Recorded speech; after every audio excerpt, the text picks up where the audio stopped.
Eu vou conversar agora com o Luiz Hernandes, que é diretor de cooperação industrial do Gripen Brasil. É um prazer tê-lo aqui conosco. Prazer também é meu.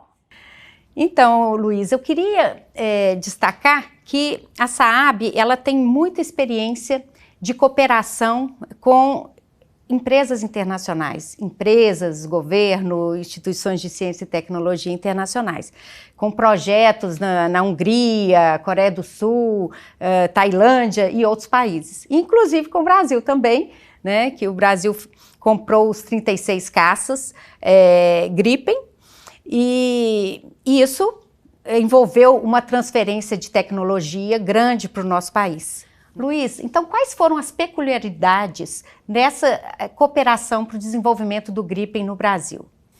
Ok. Érica, eu vou talvez começar um pouquinho atrás, só para colocar em perspectiva como que a SAAB trabalha em colaboração para a cooperação industrial no mundo. A SAAB é a maior empresa de defesa atualmente dentro da Suécia. Ela resultou ao longo das últimas 2 décadas de um longo processo de consolidação. Originalmente a SAAB era predominantemente uma empresa do setor aeronáutico, mas foi adquirindo outras empresas da Suécia em outros setores, de maneira que hoje ela tem um portfólio muito variado no setor de defesa. E a Suécia é um país pequeno. Como um país pequeno, ela tem interesses estratégicos de desenvolver sua própria tecnologia para proteção do país e de suas pessoas. No entanto, o mercado é muito limitado. E dessa forma, a SAAB ela tem uma ação muito forte em exportação. E sendo um país pequeno, comparado com as grandes potências internacionais, ela tem que buscar o diferencial em relação a esses outros competidores para poder ser bem-sucedido no mercado externo. E esse diferencial da Suécia tem sido a cooperação e a colaboração. A Suécia normalmente tem sido capaz de oferecer cooperações industriais, seja no setor militar, ou seja no setor não militar, com os mais variados países, de forma a promover a colocação de seus produtos nesses clientes. O que a gente vê, por exemplo, no caso do Gripen, que existem clientes hoje em países como Hungria, República Tcheca, África do Sul, Tailândia. Existe um avião na Escola de Ensaio em Voo do Reino Unido, e na própria Suécia, evidentemente. Então, esses países, quando fizeram as aquisições de Gripen, colocaram como requisito que a SAAB ofertasse compensações industriais, comerciais e tecnológicas, ou seja, oferecer contrapartidas em decorrência dessas aquisições. Isso foi feito. Cada país tem o seu, digamos assim, o seu portfólio de itens de cooperação industrial, muito dependente do interesse de cada um. No caso da Hungria, por exemplo, o requisito mais forte foi de uma contrapartida no setor de consumo. E o que ocorreu aqui, o que foi oferecido foi a instalação de uma fábrica da Electrolux que produz eletrodomésticos para toda a Europa. Ela não teve requisitos, por exemplo, diretamente ligados ao Gripen, ao produto que foi fornecido. Outros países tiveram um mix, uma mistura diferente de requisitos militares, requisitos comerciais. No Brasil não foi diferente. O processo de aquisição aqui no Brasil foi longo, como todos sabem. Ele envolveu a emissão de requisitos pela Força Aérea Brasileira, privilegiando contrapartidas na área tecnológica, principalmente, na área tecnológica ligadas ao próprio caça e tecnologias correlatas, né, às tecnologias de caças. E nesse sentido nós fomos bem-sucedidos, e eu posso dizer que o grande diferencial do Brasil, da cooperação industrial do Brasil em relação aos outros países, é que houve uma transferência de tecnologia que foi inédita na Suécia. As outras cooperações envolveram transferências tecnológicas, mas muito restritas.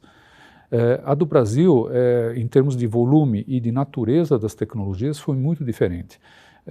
E talvez não fosse conseguido com nenhum outro país no mundo. Então nós temos hoje um pacote de transferência de tecnologia que envolve todas as tecnologias relevantes no projeto produção e manutenção de um caça supersônico, que é o Gripen, e, mais importante ainda, a oportunidade de envolver empresas brasileiras no trabalho e no projeto desse mesmo caça. coisa que não aconteceu de fato em outras cooperações. Então esse é digamos, o principal diferencial e é isso que traz, digamos, o maior fator de qualidade para a cooperação industrial do GRIPM no Brasil. Vocês tiveram alguma surpresa nesse processo de transferência de tecnologia, assim, comparado com a experiência que vocês já tinham tido nos outros países, mesmo que sabendo que no Brasil a transferência era mais intensa, né, de tecnologia? Sim, sem dúvida. Eu acho que talvez a maior surpresa foi de que nós encontramos no Brasil um nível de capacitação prévia das empresas, empresas como a Embraer, a El Sistemas e outras, que era realmente talvez excedesse a expectativa das equipes suecas.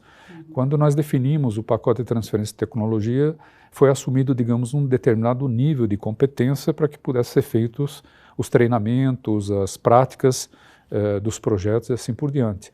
E o que nós vimos é que quando iniciamos o processo, em muitos casos, a competência dos engenheiros brasileiros que vieram para o treinamento era muito superior ao esperado. E as demandas desses engenheiros foi também muito alta.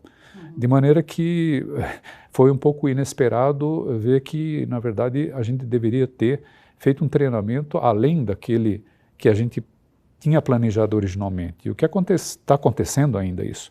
Ao longo do tempo, o que está acontecendo é que, na medida em que isso aí acontece, nós calibramos o treinamento de maneira a satisfazer as demandas das empresas. Mas isso foi uma surpresa, eu diria até bastante positiva, porque o ambiente que a gente encontrou no Brasil foi de um nível de competência realmente muito superior ao esperado. E quais são as principais empresas envolvidas nessa transferência de tecnologia? Nós resolvemos, eu creio que diferente das outras ofertas que ocorreram na fase de competição, nós resolvemos escolher um número bastante reduzido de empresas para esse processo, porque nesse caso nós conseguimos focar muito bem na competência específica de cada uma. As empresas principais são a Embraer, a maior empresa aeroespacial nacional, que de fato tem a maior participação no programa hoje.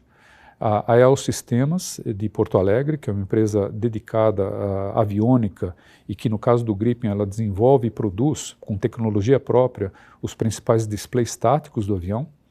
Nós temos a Acaer, uma empresa de São José dos Campos, especializada em projeto e engenharia estrutural, mas que hoje está abrindo novos horizontes nas áreas, por exemplo, de engenharia de manufatura, ferramental.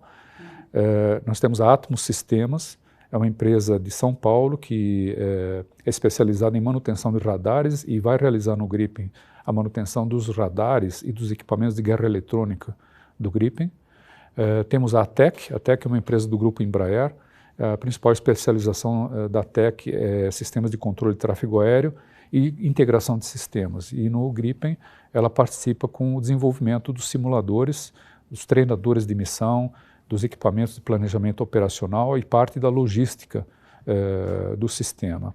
Até uma forma, né, toda essa cooperação com a SAAB é uma forma dessas empresas se inserirem com novos parceiros internacionais, venderem mais para o exterior.